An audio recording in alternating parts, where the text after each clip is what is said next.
Satu hal sederhana yang bisa membuatmu naik kelas meskipun kamu tidak mempunyai keahlian atau bakat adalah dengan membaca. Bukan cuma karena beruntung, inilah alasan kenapa orang-orang berhasil dalam finansial. Mereka bisa membaca situasi lebih cepat, mereka mampu melihat lebih banyak peluang dibandingkan kebanyakan orang. Kamu mungkin punya puluhan ide keren di kepalamu, tapi bagaimana caranya? Kamu tahu situasi dan momen yang tepat sehingga ide itu nanti berbuah kesuksesan. Apa kamu harus pergi ke Gunung Kawi atau kamu harus tanya ke dukun? Tenang, kamu nggak perlu melakukan hal semacam itu.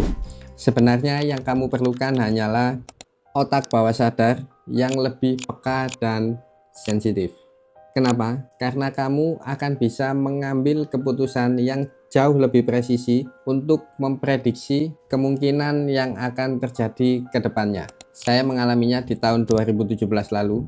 Saya memutuskan untuk berjualan online di marketplace. Pada waktu itu baru ada Tokopedia dan Bukalapak. Kemudian tanpa ada yang menduga, boom.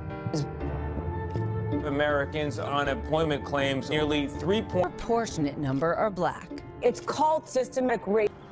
Cemeteries have become overwhelmed. Allahu Akbar. Terjadilah pandemi COVID 2020. Saat banyak usaha dan bisnis yang kesulitan, omsetku justru naik berkali-kali lipat. Padahal saya bukan ahli digital marketing, juga tidak punya kekuatan modal, tapi saya lebih dulu membaca potensinya. Saya sudah 2-3 tahun lebih dulu berada di sana di marketplace ketika orang-orang berbondong-bondong masuk baru setelah pandemi datang. Bukan untuk pamer atau sombong, ini bisa jadi salah satu contoh nyata bahwa kebiasaan membaca membuatmu mampu melihat, oh ini ada peluang di sini nih. Wah, di sana ada peluang bagus nih. Itu tandanya otak kamu jadi lebih peka dan sensitif. Sekarang pertanyaannya, bagaimana bisa aktivitas sesederhana membaca mampu membuatmu naik level dan jauh lebih sukses dibandingkan kebanyakan orang? Jawabannya ada pada kemampuan super pada otak kamu.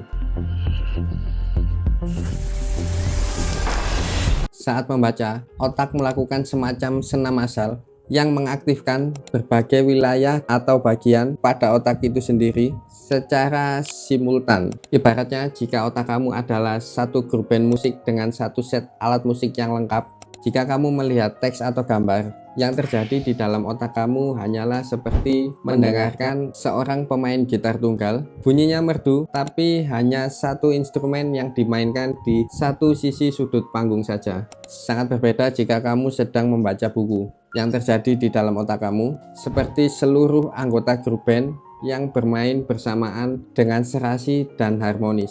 Sekarang kamu sudah bisa membayangkannya. Lalu apa sebenarnya yang dipelajari atau didapatkan oleh otak itu sendiri jika kita terbiasa membaca?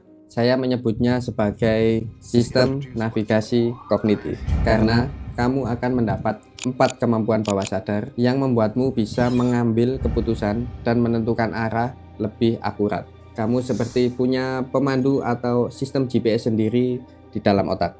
Apa saja 4 kemampuan itu? Yang pertama dan menarik disebut pattern recognition, atau otak menjadi mesin pengenal pola. Karena kebiasaan membaca memberi otak ribuan pustaka data, kamu jadi memiliki kemampuan melihat perubahan situasi atau peristiwa sebagai sebuah pola yang berhubungan. Ketika orang biasa melihatnya sebagai kejadian acak, kamu justru melihatnya sebagai tanda-tanda awal dari tren baru. Kemampuan hebat yang kedua disebut mental simulation, atau simulasi sebelum eksekusi, yaitu kemampuan memvisualisasikan dengan detail di dalam kepala sebelum mengambil resiko dan meluncurkan peluang. Kamu akan lebih peka dalam menseleksi antara peluang realistis dan jebakan, jauh sebelum orang lain mengeluarkan modal dan sumber dayanya. Kemampuan super yang ketiga adalah cross discipline thinking, menghubungkan titik-titik atau benang merah dalam disiplin ilmu yang berbeda.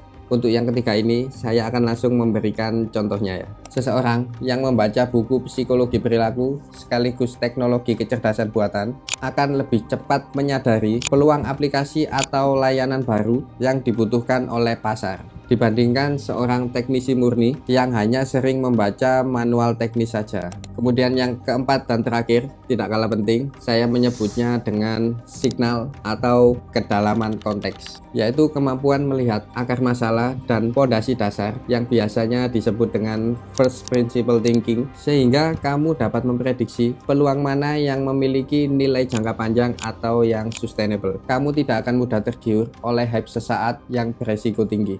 Inilah keempat kemampuan super yang bisa kamu miliki, sesederhana dengan membangun kebiasaan membaca yang lebih bagus. Jika otakmu terus terlatih seperti ini, kamu akan terbiasa berpikir kritis dan wawasanmu akan bertambah. Wawasan menghasilkan tindakan dan keputusan yang lebih presisi. Keputusan yang presisi mendatangkan keberhasilan. Memang, membaca saja tidak otomatis pasti membuatmu jadi kaya secara finansial. Tetapi, membaca meningkatkan probabilitas seseorang untuk sukses dalam bidang apapun yang ia tekuni. Dan di akhir video ini, saya mengajak kamu untuk naik level bersama-sama. Bagaimana caranya? Jika video ini tembus 1000 penayangan, saya akan men-challenge diri saya untuk menyelesaikan membaca 10 buku dalam 10 hari. Dan saya akan mereviewnya untuk kamu. Kalau kamu tertarik untuk ikut, bisa mulai dengan membaca buku 15 menit sehari, and let's go to the next level.